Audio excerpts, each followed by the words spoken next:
আসসালামু আলাইকুম, সবাই কেমন আছেন? আজকে আমি চলে আসছি দুবাইয়ের গ্লোবাল ভিলেজে।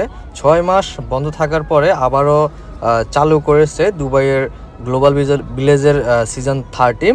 তো এই সিজন 30তে আপনারা পেয়ে যাবেন কালচারাল শো এবং কি শপ অ্যান্ড উইন, তারপর হচ্ছে 10 মিলিয়নের মতো পুরস্কার। আর এই গ্লোবাল ভিলেজে আপনারা জানেন প্রতি বছরই বিভিন্ন প্রান্ত থেকে, বিভিন্ন দেশ থেকে হাজার হাজার পর্যটক আসে এই সুন্দর গ্লোবাল ভিলেজ মেলায়। দেখতেছেন কত হাজার হাজার ট্যুরিস্ট বা পর্যটক দর্শনার্থী এখানে আসছে আজকে। তো এই গ্লোবাল ভিলেজ আপনারা জানেন প্রতি বছরেই 6 মাস বন্ধ থাকার পরে আবার যেই গরমের যে সিজনটা থাকে, গরমের সিজনটা শেষ হওয়ার পরেই কিন্তু চালু হয়। তো সেই হিসেবে 15 অক্টোবর থেকে আবারও চালু হয়ে গেছে গ্লোবাল ভিলেজের সিজন 30।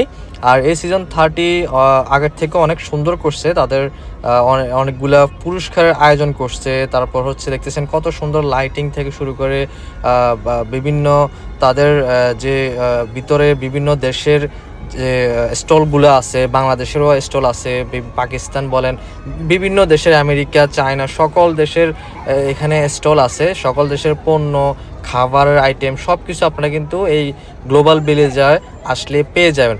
তো এই গ্লোবাল ভিলেজের টিকিট আপনারা অনলাইনেও কাটতে পারবেন, চাইলে এখানে এসেও কাটতে পারবেন সর্বনিম্ন 25 দিরহাম, এবং কি গোল্ড, প্লাটিনাম, ডায়মন্ড এই হিসেবেও কিন্তু আপনারা টিকিট পেয়ে যাবেন। আর এখানে আসলে এখানে টিকিটের কাউন্টার দেওয়া আছে, অনলাইন বুথ দেওয়া আছে। তারপর আপনারা চাইলে এখানে টিকিট যে কাউন্টার লাইন থেকেও আপনারা কেটে নিতে পারবেন। সবাইকে ধন্যবাদ। আসসালামু আলাইকুম।